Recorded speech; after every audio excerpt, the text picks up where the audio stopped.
तो अभी मैं जस्ट एक बार पट एक 5-7 मिनट में ही 10 दिन अपने खत्म कर लेता हूं।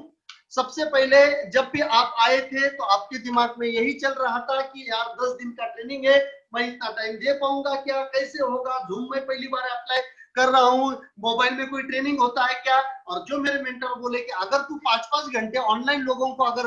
बिठा सकता है तो तू 3-4 दिन का एक वर्ल्ड रिकॉर्ड कर दे कि नॉन स्टॉप तू एक ऑफलाइन ट्रेनिंग तेरे खेत में ले ले बोले। यहाँ तो उन्होंने बात किया। तो आप आए, फिर पोमोग्रेनेट का सिनेरियो हमने देखा, पोमोग्रेनेट कौन से डिजीजेस के ऊपर चलता है, डॉक्टर ने कैसे प्रमोट करना चाहिए, हमें कैसे प्रमोट करना चाहिए, न्यूट्रिटिव वैल्यूज की क्या है, ये सब हमने देखा। और लास्ट में वैरायटी देखा, और मैंने बोला भगवा एंड सुपर भगवा ये दो ही वैरायटी आपको लगाना है, ये मैंने बोल दिया था। ठीक है, अलग अलग पर्पज के लिए अलग अलग वैरायटी लिया था। सेकेंड डे मैंने पूरा का पूरा प्लांट का फिजियोलॉजी मैंने बोला था, इसके अंदर सॉइल कितना इंपॉर्टेंट है, वाटर कितना इंपॉर्टेंट है, एनवायरमेंट कितना इंपॉर्टेंट है, टेम्परेचर, ह्यूमिडिटी, प्लांट की टोटल मेटाबॉलिक एक्टिविटीज जो है ये टोटल, इसके आप लगे तो स्क्रीनशॉट ले लेना है, स्क्रीनशॉट ले लेना, बाकी सब ले लिए, इसकी भी ले लीजिए ताकि लोगों को कन्विंस करने के लिए आपको आसानी होगी। यस, हाँ, तो पूरा एनवायरमेंट जो है वो पूरा का पूरा एनवायरमेंट हमने देख लिया, फिर टेम्परेचर ह्यूमिडिटी देख लिया, बायोटिक स्ट्रेस देख लिया, अबायोटिक स्ट्रेस देख लिए, फिर उसके अंदर क्या क्या होता है वो हमने देख लिया, फिर हमने उसके जो 5 पार्ट है वो देखा, रूट्स देखे, स्टेम देखे, लीफ देखे, फ्लावर देखे, फ्रूट देखे, और उसके ऊपर क्या क्या होता है, कौन सा स्ट्रेस आने के बाद क्या होता है, पत्तों के अंदर फोटोसिंथेसिस कैसे होती है, कब पानी वो नीचे से लेगा, पानी के साथ में फर्टिलाइजर कैसे जाता है, फोटोसिंथेसिस में क्या तैयार होता है, कार्बोहाइड्रेट कैसे तैयार होता है, प्रोटीन, हार्मोन्स, एंजाइम्स कैसे तैयार होता है, फिर हमें कैसे वो यील्ड देता है, और उसके लिए हमें क्या क्या मैनेज करना पड़ेगा, कौन सी एडवर्स कंडीशन आने के बाद क्या क्या करना है, ये सब हमने देखा था। और कौन से पार्ट में कौन सा डिजीज आता है, कौन सा इंसेक्ट आता है, या क्या तकलीफ आती है, ये हमने पूरा का पूरा देखा था। और फिर फिनोलॉजिकल स्टेजेस पोमोग्रेनेट की जो 5 है, storage stage, stress stage, flowering and fruit setting stage, fruit development stage, और fruit maturity and harvesting stage, ये 5 स्टेजेस देखा था, और उसका हमने क्वेश्चन आंसर लास्ट में दिया था। उसके ये पूरा का पूरा हमने डायग्राम के साथ में देखा था। उसके बाद हमने देखा है थर्ड डे, पूरे के पूरे पोमोग्रेनेट के डिजीजेस हमने देखे थे। डिजीजेस, अलग अलग डिजीजेस कौन से होते हैं, कौन से क्लाइमेट में वो आते हैं, कौन से ह्यूमिडिटी चाहिए, कितना टेम्परेचर है, कौन से स्टेज में आता है, प्लॉट के कौन से स्टेज में वो डिजीज आता है, उसको कंट्रोल करने के लिए कल्चरल मेथड्स क्या होती है, मैकेनिकल मेथड्स क्या होती है, फिजिकल मेथड्स क्या होती है, बायोलॉजिकल मेथड क्या होती है, केमिकल मेथड क्या होती है, और इंटीग्रेटेड अप्रोच कैसे होना चाहिए, उसके सिम्टम्स कैसे होते हैं, ये सब, और कंट्रोल मेजर्स उसके ऊपर क्या क्या है, जो भी केमिकल उसके ऊपर चलते हैं, ये सब केमिकल्स मैंने आपको दिए हुए, उसके सब स्क्रीनशॉट्स आपके पास है। बैक्टीरियल ब्लाइट क्या होता है, विल्ट उसके ऊपर कैसे आता है, ये सब कुछ हमने वहीं पे देख लिया। और ये सेशन अपना बहुत लंबा चला था, 4.5 घंटे आप बैठे थे, लेकिन आपका इंटरेस्टिंग टॉपिक था इसलिए आप बैठे, और क्वेश्चन आंसर बाद में आपने ले लिए। उसके बाद आता था डे 4, उसके अंदर हमने देखे थे कीड़े, जो भी कीड़े आते हो, कीड़े कैसे आते हैं, कैसा क्लाइमेटिक कंडीशन उसको चाहिए, उसको कंट्रोल करने के लिए कौन सी इंसेक्टिसाइड करना चाहिए, कीड़े कौन से टाइप के होते हैं, सकिंग पेस्ट कैसे खाता है, जो फीडिंग पेस्ट होता है वो कैसे खाता है, इंटरनल बोरर कैसे अंदर जाता है, जमीन में कौन सी कीड़े आते हैं, और उसका कंट्रोल मेजर जो टोटल है, कल्चरल, बायोलॉजिकल, सब केमिकल, और इंटीग्रेटेड अप्रोच उसके अंदर कैसे होना चाहिए, ये सब टॉपिक हमने देखे थे। और लास्ट में हमने देखे क्वेश्चन एंड आंसर, कीड़े आने से पहले कैसे स्प्रे करना है, उनकी लाइफ साइकिल कैसी होती है, कैसे डिफरेंस होता है, अंडे से कीड़ा कैसे निकलता है, ये सब चीजें जो है हमें देखा था। और वीड मैनेजमेंट पे हमने देखा था, कब खरपतवार रखना है, कब वीड्स रखना है, कब तनों को रखना है, कौन सा वीडिसाइड यूज करना है, वीडिसाइड यूज करने के लिए कितना पीएच की जरूरत है, क्या डोज लेना चाहिए, कौन सा खरपतवार कौन सी स्टेज में अपने क्रॉप में रहेगा तो हमें बेनिफिट होगा, ये भी हमने देखा था। ये सब हमने उसी दिन देखा था। फिर आया अपना 5वां दिन, फिर हमने प्लांटेशन के पहले का जो भी तैयारी था पूरा देख लिया, जमीन देख लिया, उसका पीएच देखा, उसका ऑर्गेनिक कार्बन देखा, उसका कैल्शियम कार्बोनेट देखा, उसके अंदर सोडियम बाइकार्बोनेट्स कितने वो देखे, उसके अंदर कोई माइक्रोबायल एक्टिविटी पहले है क्या, कोई पहले हिस्ट्री है क्या, कोई दूसरा क्रॉप लिया हुआ है क्या, फिर हमने देखे वहीं पे क्लाइमेटिक कंडीशन पोमोग्रेनेट को कौन सी चाहिए, कौन से बाहर को कौन सी क्लाइमेटिक कंडीशन सूट होती है, अम्बे बाहर में कौन जा सकता है, मृग बाहर क्या होता है, हस्त बाहर क्या होता है, ये सब हमने देखा। काली मिट्टी में क्या होता है, रॉकी सॉइल में क्या होता है, सैंडी सॉइल में क्या होता है, पूरे भारत की जितनी भी मिट्टी थी वो सब मिट्टियों के बारे में मैंने वहीं पे बोला। और कौन से मिट्टी में अनार करोगे तो आपको सक्सेस नहीं मिलेगा, यहां तक मैंने पूरा का पूरा बोला हुआ है। तो 5वें दिन हमने पूरा प्लांटेशन से पहले का जो भी तैयारी था ये पूरा का पूरा तैयारी करके बाद में हमने प्लांटेशन किया, मल्चिंग डाला, फिर वो एक 5 दिन का ड्रेंचिंग करके हमने वो दिन खत्म कर दिया। ये भी 4-4.5 घंटे चला था, ये भी 4-4.5 घंटे चला था। उसके बाद हमने ले लिया क्वेश्चन आंसर कि क्या कैसे कैल्शियम कार्बोनेट का क्या सब कुछ ले लिया। फिर उसके बाद लेआउट कैसे होना चाहिए सब फोटोग्राफ्स आपको दिखाए थे, और फिर क्लियरिटी ये फोटोग्राफ से आपको अच्छी आई थी। बेड के ऊपर प्लांटेशन कितना इंपॉर्टेंट है, गड्ढे में क्यों प्लांटेशन नहीं करना है, बेड क्यों बाद में नहीं बनाना, ये सब कुछ चीजें आपके यहाँ से डाउट जो थे ये पूरे के पूरे डाउट आपके क्लियर हुए थे। जिन्होंने भी एक आधा सेशन मिस किया होगा तो उनको वापस इसके वीडियो जो है ये वीडियो लाइफ टाइम के लिए आपके पास रहेगा, जितने ज्यादा देख सकते हो उतने देख लीजिए, जितना अंडरस्टैंडिंग होगा उतना देख लीजिए। और नॉलेज बैंक के अंदर से आपको अपडेटेड मिलेगा, जो भी हम काम करते रहेंगे वो अपडेटेड रहेगा, लेकिन ये वीडियो के ऊपर भी आपको कॉन्सेंट्रेट करना है। उसके बाद सबसे इंपॉर्टेंट टॉपिक हमने लिया था वो था इरिगेशन का। इरिगेशन के ड्रिप इरिगेशन कितना इंपॉर्टेंट है, सॉइल आपकी कौन सी है, मिट्टी आपकी कौन सी है, वो हिसाब से ड्रिप का डिजाइन होना कितना इंपॉर्टेंट है, कितना वेट एरिया चाहिए, कितना नीचे पानी जाना चाहिए, कितना देर पानी चलना चाहिए, कितना लीटर पानी देना चाहिए, आज पानी दिया तो दूसरा पानी कब देना चाहिए, उसके कैलकुलेशंस क्या है, कितना घंटा पानी चलाना है तो वो कैलकुलेशन क्या है, ये मैंने आपको सबको बताया था। फिर अल्कलाइन सबसरफेस लेयर कैसे फॉर्म होता है, नीचे जाएगा तो आपका क्रॉप के अंदर न्यूट्रिएंट नहीं रहेगा और आपकी मिट्टी खराब हो जाएगी, पानी खराब हो जाएगा। फिर ड्रिप का इंस्टॉलेशन हमने देखा था, single lateral, double lateral, 2 dripper, 4 dripper, 6 dripper, inline, 2 litre का ड्रिपर, 4 लीटर का ड्रिपर, 8 लीटर का ड्रिपर, 14 लीटर का ड्रिपर, ये सब ड्रिपर के बारे में देखा। सिंगल लैटरल, डबल लैटरल भी हमने देखी, लूप सिस्टम भी हमने देखा, कहाँ करना चाहिए कहाँ नहीं करना चाहिए, ये भी हमने पूरा का पूरा देखा था, पूरा का पूरा। फिर मेंटेनेंस सबसे इंपॉर्टेंट, कब एंड कैप खोलनी चाहिए, कब उसको साफ करना चाहिए, एंड कैप कैसे खोलनी है, फिल्टर कैसे साफ करना है, किस टाइप की फिल्टर आपको बैठाना है, आपके पानी की क्वालिटी कौन सी है, फिर आपकी काई जम जाती है, काई नहीं होनी चाहिए, इसके लिए क्या करना है आपको, वो डालेंगे तो आपको 1 महीने में रिपीट करना है, ये भी मैंने बोला हुआ है। ये सब चीजें जो है ये सब चीजें इरिगेशन में बोला है। और सिंगल लैटरल शुरू में करेंगे, एक ड्रिपर शुरू में करेंगे तो 50% आपका विल्ट आने का जो चांस है वो ज्यादा होता है, क्योंकि शुरू में आप तनों में ही पानी देते हैं और जो सिरेटोसिस्टिस फंगस है वो अंदर एंट्री कर लेती है, बाद में आप मिट्टी में वो स्टेम डाल देते हो तो फंगल इन्फेक्शन ज्यादा होता है, ये भी मैंने आपको बोला था। फिर किसी को पता नहीं था वो एक टॉपिक मैंने लिया था, वो था एसिड ट्रीटमेंट। और फिर एसिड ट्रीटमेंट ड्रिप चोकअप होने से पहले करना है, पानी का आपका ईसी कितना है उसके हिसाब से कितने दिन में आपको एसिड ट्रीटमेंट करना है, ये भी मैंने बोल दिया था, ये भी मैंने बोला था। और फिल्टर का आपको कैसे क्वालिटी का फिल्टर चाहिए, ड्रिप चोकअप होता है तो उसके लिए आपको क्या करना चाहिए, ये सब टॉपिक जो है ये सब टॉपिक हमने लिए थे, सब टॉपिक हमने लिए थे, सब फोटोग्राफ्स, यही सब फोटोग्राफ आपने देखे थे। उसके बाद 7th डे आया, 7th डे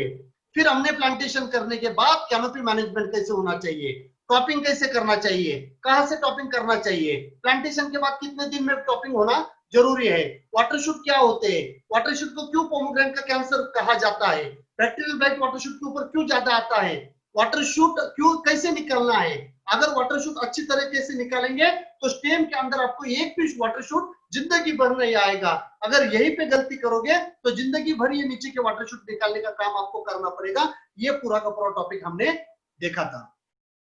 उसके बाद हमने देखा था कि प्लांट को इरिगेट कैसे करना है,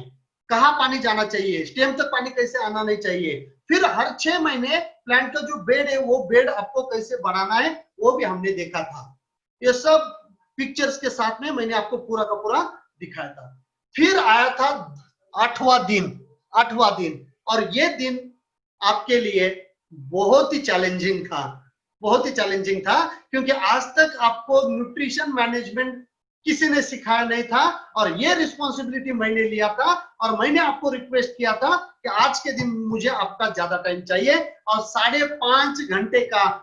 न्यूट्रिशन मैनेजमेंट का सेशन आपने अटेंड किया। 5.5 घंटे मोबाइल हाथ में लेके कंप्यूटर के सामने 5.5 घंटे बैठ के ट्रेनिंग अटेंड करना क्या होता है ये मुझे अच्छी तरह से पता है, क्योंकि दिन दिन भर का ट्रेनिंग मैं अटेंड करता हूँ ऑनलाइन।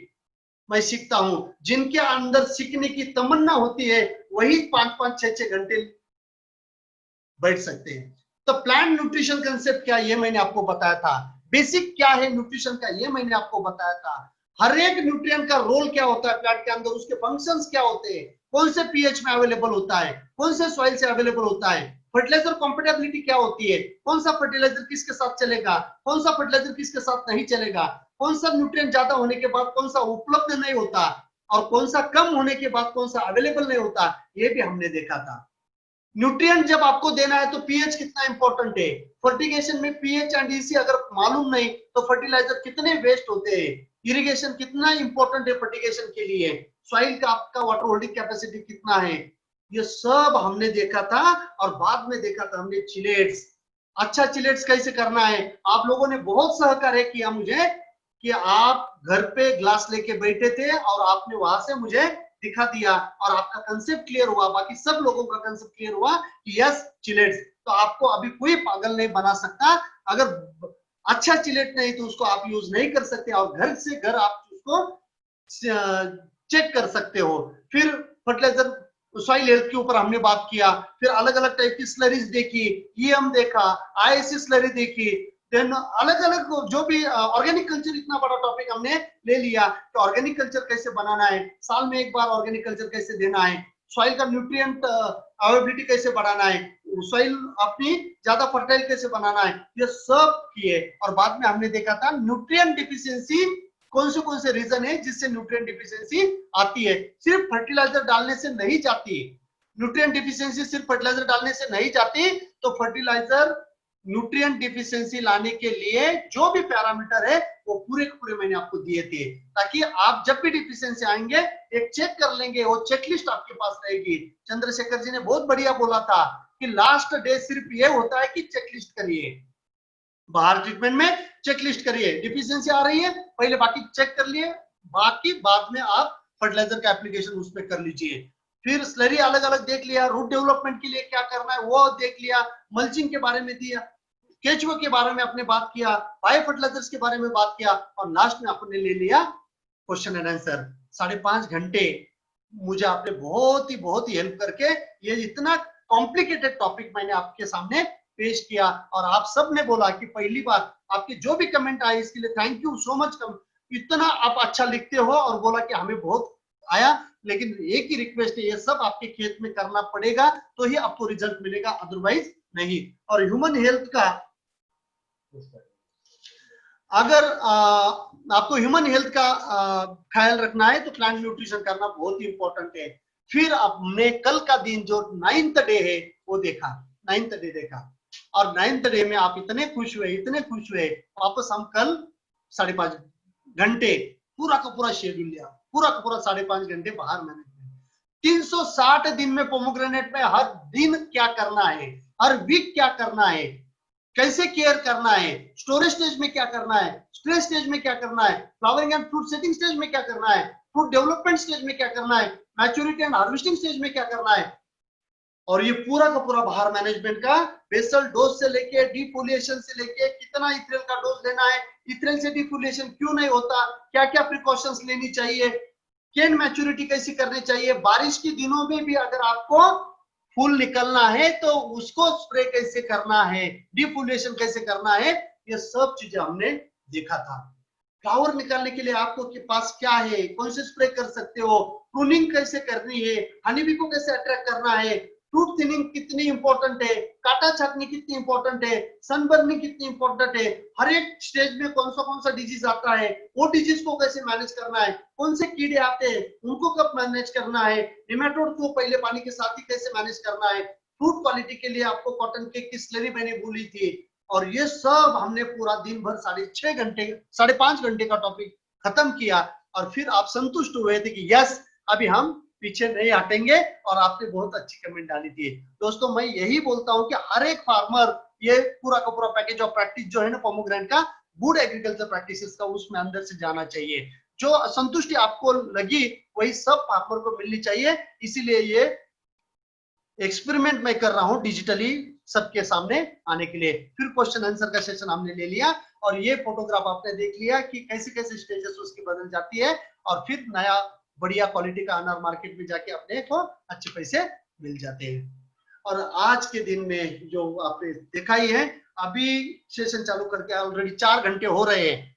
4 घंटे, और पूरे 10 दिन का अभी मैं आपके साथ क्वेश्चन आंसर करूंगा, चैट में नहीं, मैं यहां से आपको अनम्यूट करूंगा, उधर से आप बोलोगे और मैं आपको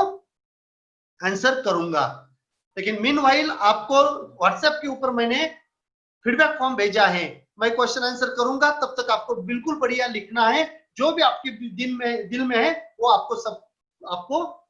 लिखना है क्वेश्चन के नीचे। आज हमने एप्लीकेशन ऑफ एग्रोकेमिकल्स देखा, बायो एजेंट्स देखे, माइक्रो ऑर्गेनिजम्स क्या होते हैं, बायो फर्टिलाइजर क्या होते हैं, बायो पेस्टिसाइड्स क्या होती है, उसको कैसे यूज करना है, जमीन में कैसे यूज करना है, स्प्रे में कैसे यूज करना है, स्लरी कैसे यूज करना है, हार्वेस्टिंग, ग्रेडिंग, पैकेजिंग, मार्केटिंग, ये एक हमने देखा। सेफ हैंडलिंग ऑफ एग्रोकेमिकल्स कैसे है, मिक्सिंग कैसे करना चाहिए, पौधों के ऊपर कैसे जाना चाहिए, पीएच कितना होना चाहिए, ईसी कितना होना चाहिए, कौन से समय में स्प्रे करना है, सिस्टमिक केमिकल्स क्या होते हैं, कॉन्टैक्ट केमिकल्स क्या होते हैं, ट्रांसलैमिनर केमिकल्स क्या होते हैं, किसको कितने बजे स्प्रे करना है, ये सब हमने देखा। और बोरोडो एक सबसे बढ़िया फंजीसाइड है, उसके बारे में भी हमने पूरा का पूरा देख लिया। और ह्यूमन हेल्थ कितनी इंपॉर्टेंट है और आप ही वो कर सकते हो, इसीलिए मैंने लास्ट में आपको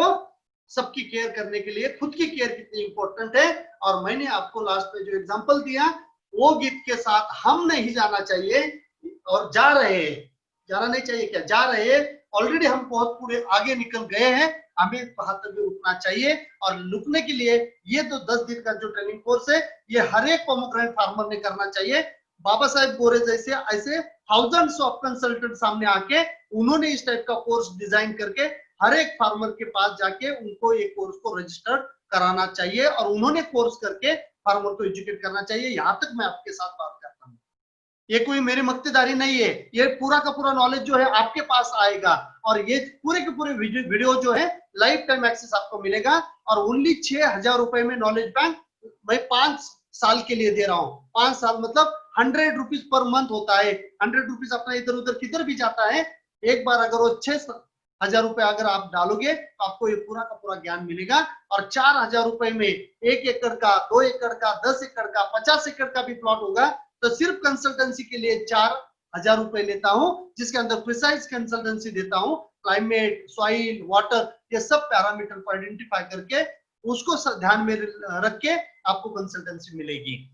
तो इस टाइप से ये पूरा का पूरा कोर्स है। मेरी आपको सबको एक ही रिक्वेस्ट है दोस्तों, जितने लोगों तक आप ये पहुंचा सकते हो, जो सर्टिफिकेट मैं आपको देने वाला हूं, जितने लोगों तक आप वो सर्टिफिकेट सोशल मीडिया से भेज सकते हो, भेज दीजिए कि मैंने ऐसा कोर्स किया है। जो भी बोलेगा क्या है कोर्स, तो जो भी आपको लगा है वो बोल दीजिए। आपके पास नंबर सबके हैं, आपके पास व्हाट्सएप ग्रुप है, उस पे नंबर शेयर करिए ताकि ज्यादा से ज्यादा लोगों तक ये मैसेज जाएगा और एक एक बैच अपनी हर महीने में हो जाएगी तो ज्यादा से ज्यादा लोगों तक जाएगा। जितने भी डीलर है, जितने भी कंसल्टेंट है, जितने भी कंपनी एम्प्लॉय जो फार्मर के साथ में काम करते हैं, मेरी रिक्वेस्ट है उनको,